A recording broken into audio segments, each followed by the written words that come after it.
अस्सलाम वालेकुम मेरे प्यारे viewers, welcome to my channel. उम्मीद करती हूँ कि आप सब खैरियत से होंगे। आज जैसा कि आप जानते हैं कि कमेंट्स रिस्पांस की वीडियो बनाने का दिन है और उसी के बारे में जो है वो मैं वीडियो बनाने वाली हूँ। ये वीडियो जैसा कि मैं हमेशा से कहती हूँ कि दोनों के लिए ही इन्फॉर्मेटिव होती है। जिन्होंने कमेंट्स किए हैं उनके लिए तो इन्फॉर्मेटिव है ही, और जिन्होंने कमेंट्स नहीं किए उनके लिए भी इन्फॉर्मेटिव है, क्योंकि बहुत से क्वेश्चन बैंक से रिलेटेड ऐसे हैं जो आपके माइंड में होते हैं और आप क्लियर नहीं कर पाते हैं। तो बगैर टाइम को ज़ाया कि वीडियो को शुरू करते हैं। और अगर आप मेरे चैनल पर न्यू हैं तो जल्दी से चैनल को सब्सक्राइब कर दें ताकि मेरी आने वाली हर इन्फॉर्मेटिव वीडियो आप तक रिसीव हो सके। मज़ीद एक और बात मैं बता दूं कि जैसे कि आपको पता है रमज़ान चल रहे हैं तो मसरूफियत कुछ इस तरह की है, मेरी तबीयत भी कुछ बेहतर नहीं है, जिसकी वजह से मैं नौशीन खान का मुझे मालूम है कि डिसीज़ अकाउंट के ऊपर मैंने डिटेल में वीडियो बनानी है, वो भी मैंने बनानी है। इसके अलावा सिस्टमेटिक इन्वेस्टमेंट प्लान अल-मीज़ान बैंक का जो है वो भी, उसके ऊपर भी इंशाल्लाह मैं बनाऊंगी। तो पहले जो है वो बिलाल 22 जट का है। UBL conventional bank account and Islamic bank account हो, दोनों की यूबीएल डिजिटल मोबाइल ऐप एक ही है सेम, या यूबीएल अमीन की कोई और है? नहीं, यूबीएल के ही दोनों ब्रांचेस हैं, एक इस्लामिक है और एक कन्वेंशनल है। जो मोबाइल एप्लीकेशन है वो एक ही होगी। एक बंदे का यूपीएल कन्वेंशनल ब्रांच में सेविंग अकाउंट है, यूबीएल अमीन आसान अकाउंट खोल सकते हैं? नहीं, आसान अकाउंट आप सिर्फ और सिर्फ न्यू टू बैंक के लिए ही होता है। न्यू टू बैंक क्या होता है? फॉर एग्जांपल, अगर आप यूबीएल में आसान अकाउंट ओपन करवाना चाहते हैं तो पहले आपका यूबीएल में किसी भी ब्रांच में कन्वेंशनल इस्लामिक या किसी भी ब्रांच में कोई अकाउंट नहीं होना चाहिए, तो ही आप आसान अकाउंट खुलवा सकते हैं। ठीक है, तो न्यू टू बैंक के लिए होता है आसान अकाउंट। अगर आपका पहले से कोई अकाउंट है तो आप आसान अकाउंट ओपन नहीं करवा सकते। इसी तरीके से अगर आपका आसान अकाउंट अगर पहले ओपन हुआ है तो आप कोई और अकाउंट ओपन नहीं करवा सकते। ठीक है, नेक्स्ट है जी मुबीन कुल का। मैडम, मेरे कज़न का दुबई इस्लामिक में आसान करंट अकाउंट है, उनकी एसएमएस अलर्ट सर्विस बंद करवाई हुई है, फिर भी हर मंथ एसएमएस सर्विस की जो है वो कटिंग हो जाती है, हर महीने कंप्लेन करनी पड़ती है, उसके बाद रिवर्स हो जाता है।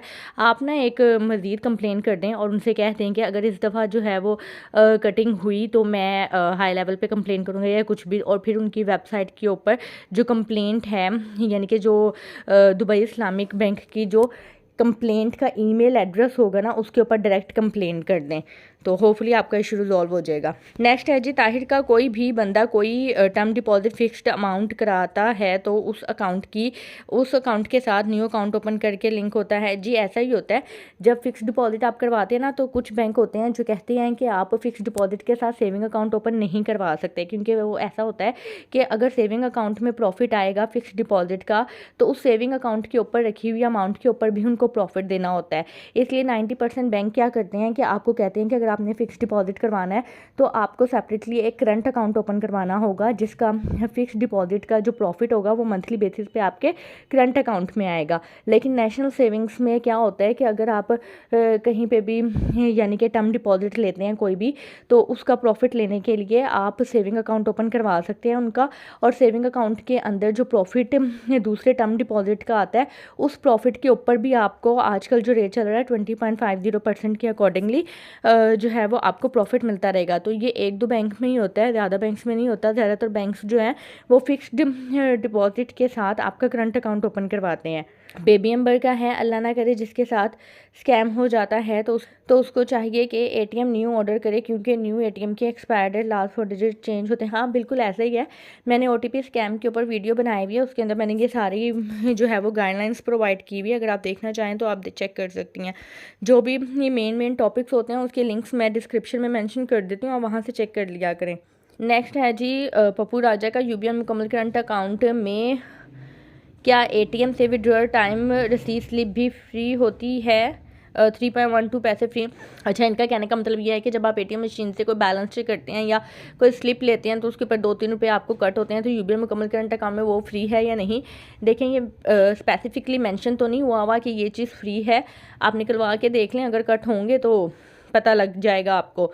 नेक्स्ट है जी पप्पू राजा की। ये कुछ क्वेश्चंस हैं कि ये क्या क्या चीज़ें होती हैं, प्लीज़ इन सब चीज़ों को डिटेल से बताना। कंप्लीट यूजिंग इनका नेक्स्ट संडे की वीडियो में प्लीज़ नोट इनका यूज़ कब और कैसे और कहाँ होता है। Inter branch online transaction country wide.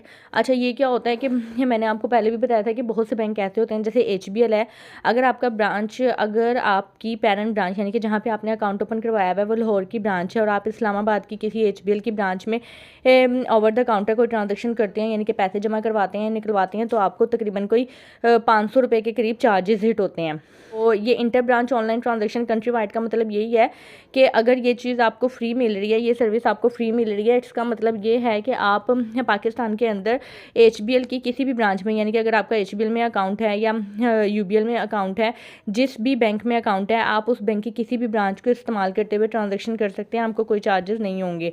Issuance of cashier check या CBC, ये ना कुछ बैंक्स ने पेमेंट ऑर्डर का, आपको शायद पता होगा, पेमेंट ऑर्डर या यूनिवर्सल चेक, ये बेसिकली जो है वो हर बैंक ने अपना अपना एक नाम रखा हुआ होता है। बैंकर चेक या कैशियर चेक बेसिकली होता क्या है कि पहले आपके अकाउंट में से पैसे कट होते हैं और फिर वो इंस्ट्रूमेंट बनता है किसी को भी पेमेंट करने के लिए। ये चेक की तरह का ही होता है, लेकिन ज़्यादा सिक्योर होता है। वो इस वजह से, देखें चेक में क्या होगा कि चेक अगर आप लिख के किसी को देते हैं तो जब वो चेक कहीं पे भी जाके जमा होगा या क्लियरिंग में जाएगा या कुछ भी होगा, तो उस वक्त जब तक वो चेक क्लियर नहीं होगा आपके अकाउंट में से पैसे नहीं कट होंगे।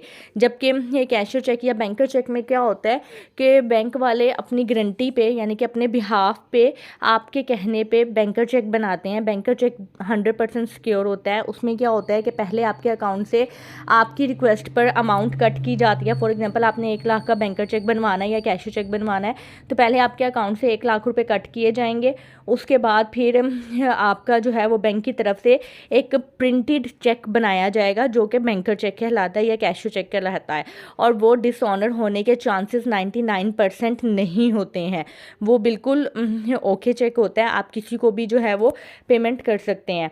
अच्छा, नंबर 3 है over the counter cash deposit. क्या होता है ओवर द काउंटर? ये होता है कि अगर आप ब्रांच में जाके काउंटर पे कैश जमा करवाते हैं, उसे over the counter cash deposit कहते हैं। कैंसिलेशन ऑफ CC, वो जो आपने कैशियर चेक की मैंने एक्सप्लेन किया है, अगर आपने उस चीज़ को कैंसिल करवाना है, फॉर एग्जांपल अगर आपने किसी को 1 लाख की पेमेंट करनी थी बैंकर चेक के जरिए, आपकी किसी भी रीज़न की वजह से वो पेमेंट जो है वो कैंसिल हो गई है या डील कैंसिल हो गई है, अब आपने वो बैंकर चेक जो है वो ज़ाहिर बात है कि कैंसिल करवाना होगा ताकि आपके अकाउंट में पैसे वापस आ जाएँ, क्योंकि जब आपने कैशियर चेक या बैंकर चेक बनवाया था तो पहले पैसे आपके कट गए हुए हैं।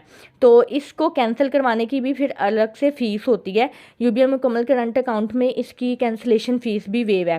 5th है check return paid from page account in outward clearing. Check return क्या होता है बेसिकली कि किसी भी रीज़न की वजह से अगर आपका चेक डिसऑनर हो जाता है या चेक रिटर्न हो जाता है, क्लियरिंग से वापस आ जाता है, उसे चेक रिटर्न कहा जाता है। 6 है क्लीन बिल फॉर कलेक्शन या इंटरसिटी क्लियरिंग। इंटरसिटी क्लियरिंग क्या होती है कि फॉर एग्जांपल अगर क्लियरिंग बेसिकली क्या होती है, क्लियरिंग आपको पता ही है कि जब आप एक बैंक का चेक दूसरे बैंक के अकाउंट में जमा करवाते हैं तो वो क्लियरिंग में जाता है।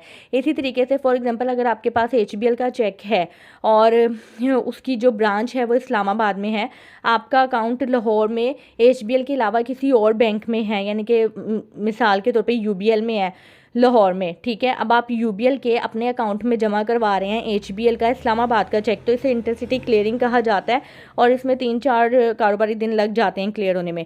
डुप्लीकेट कैशियर चेक, ये वही चीज़ है। कैशियर चेक अगर आप डुप्लीकेट बनवाते हैं, यानी कि अगर आपका जो पहले आपने इशू करवाया था कैशियर चेक वो मिसप्लेस हो गया है या कुछ भी हो गया, डैमेज हो गया है, अगर आप उसको डुप्लीकेट बनवाना चाहते हैं तो उसके भी अलग से चार्जेस होते हैं। तो ये उसी चीज़ को कहा गया है कि ये डुप्लीकेट कैशियर चेक या CBC। लेते हैं बिलाल 22 जट का है। मैंने प्राइवेट स्कूल जॉब्स की सैलरी स्लिप दे के अकाउंट ओपन हुआ था, 10,000 सैलरी मेंशन हुई है। अगर आप 1 टाइम 50,000 या 1 लाख डिपॉजिट कराऊं तो बैंक में नोटिस जाएगा। कोई 10,000 सैलरी मेंशन है तो नहीं, इतना कोई मसला नहीं होता। अगर आप मिलियंस में कोई ट्रांजेक्शन करते हैं फिर वो नोटिफाई होता है, अदरवाइज़ नहीं, आप करवा सकते हैं। आसिम चौधरी का है जी, कुछ लोगों से सुना है कि जिस बैंक में एक अकाउंट क्लोज करवाएं तो दोबारा उस बैंक में 1 साल के बाद न्यू अकाउंट ओपन हो सकता है। मिज़ान में भी ऐसा है? कुछ नहीं, ऐसा कुछ भी नहीं है। मैंने तो अपने जो है वो ऑफिशियल लाइफ एक्सपीरियंस में ऐसी कोई बात नहीं सुनी।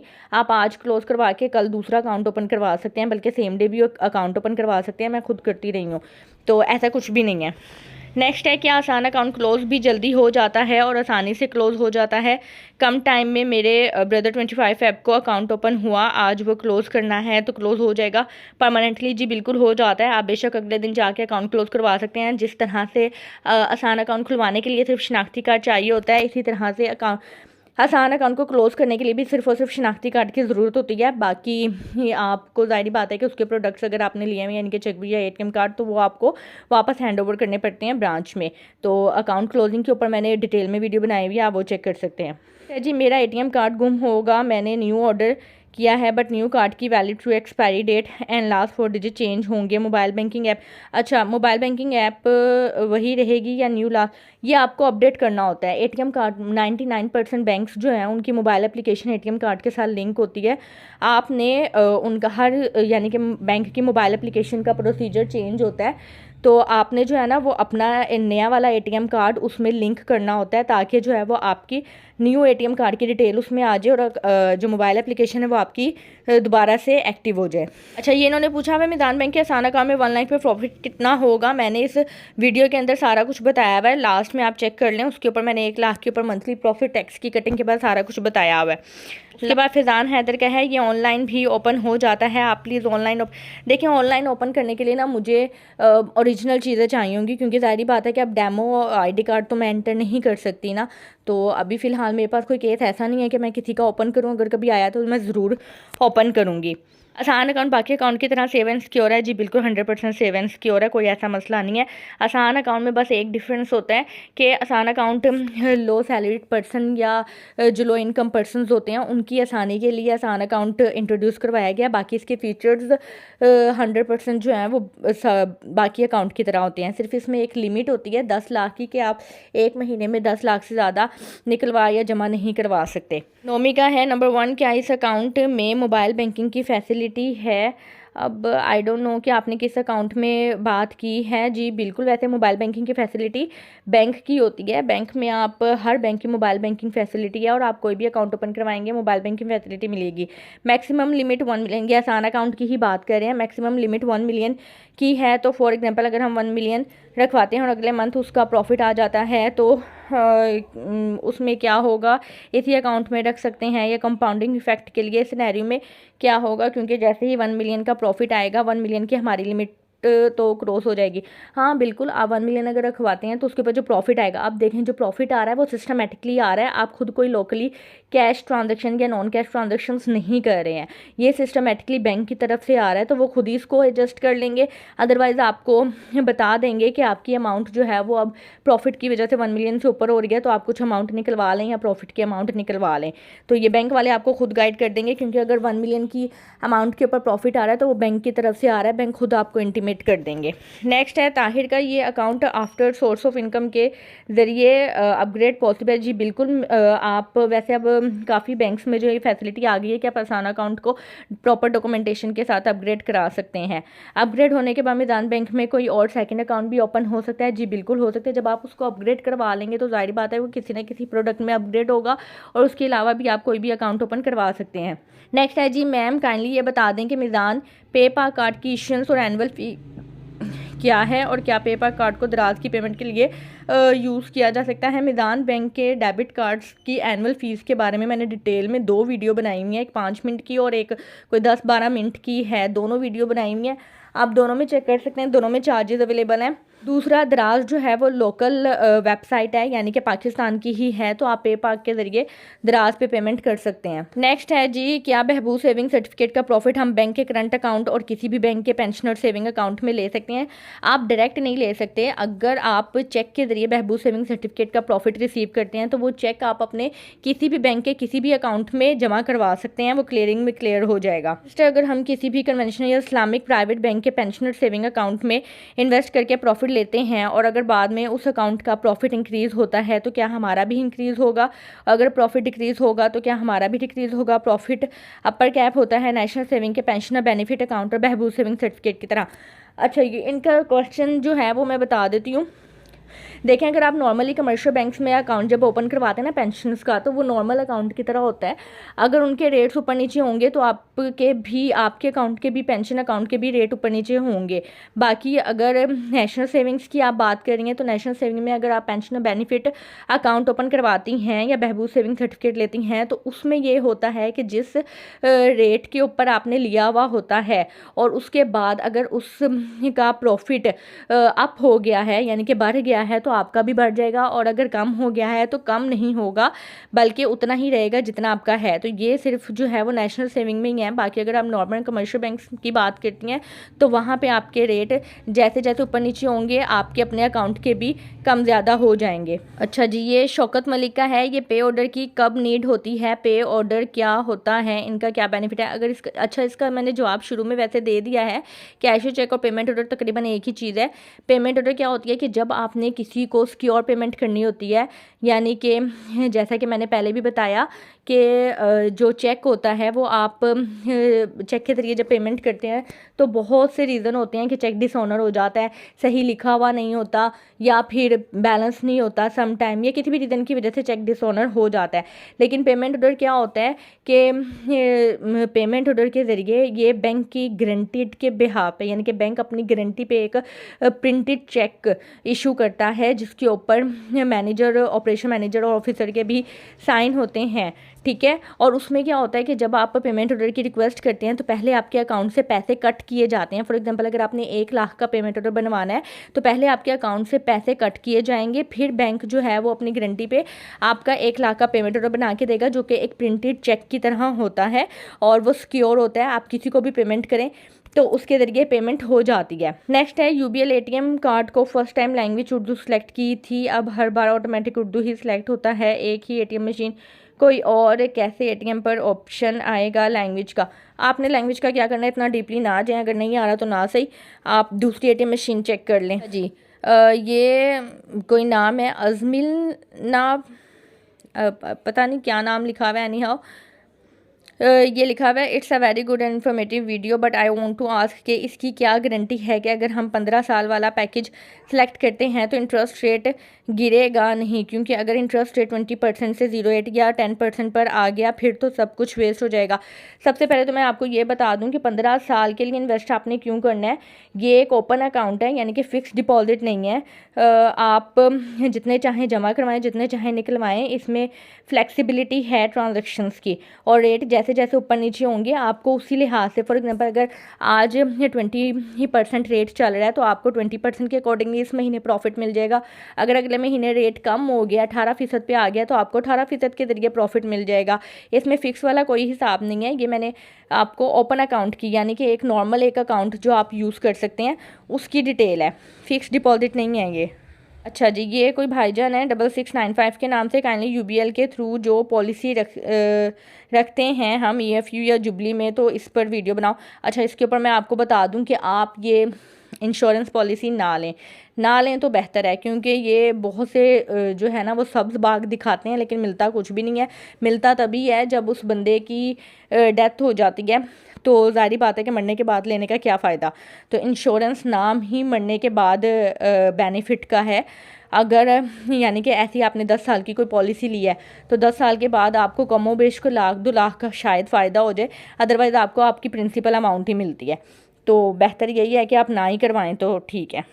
अच्छा, ये है कि क्या मीज़ान बैंक में सेविंग अकाउंट खोलना हलाल है या जायज़ है?